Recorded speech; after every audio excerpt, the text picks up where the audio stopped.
ಎಂಬಂತಹ ತ್ರೈ ಅಂಶಗಳು ಅದಕ್ಕನುಗುಣವಾಗಿ ಬ್ರಹ್ಮ ವಿಷ್ಣು ಮಹೇಶ್ವರ ಎಂಬಂತಹ ತ್ರೈ ಶಕ್ತಿಗಳು, ಆ ತ್ರೈ ಶಕ್ತಿಗಳಿಂದಲೇ ಆಶೀರ್ವಾದವನ್ನು ಪಡೆದು ಇಂದಿನ ಓಲಗವನ್ನು ಕೊಟ್ಟವ ನಾನು ಆಲೋಚನೆ ಮಾಡಲೇಬೇಕು.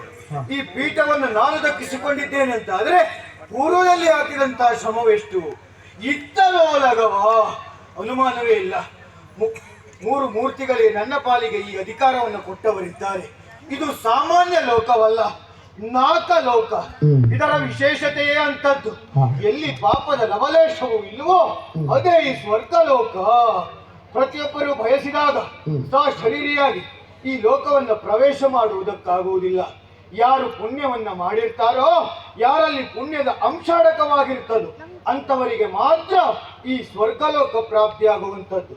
ಆ ಕಾರಣಕ್ಕಾಗಿ ನಮ್ಮ ಸಭೆಯನ್ನು ಕುರಿತಾಗಿ ಆಡಿತು ಹೇಗೆ, ಇದು ಸುಧರ್ಮ ಸಭೆ, ಅನುಮಾನವೇ ಇಲ್ಲ. ಇಲ್ಲಿ ನಾವು ಚರ್ಚಿಸುವಂತಹ ವಿಷಯವು ಅಂತಹದ್ದೇ. ಧರ್ಮಕ್ಕನುಗುಣವಾಗಿಯೇ ನಾವು ಮಾತನಾಡುತ್ತೇವೆ.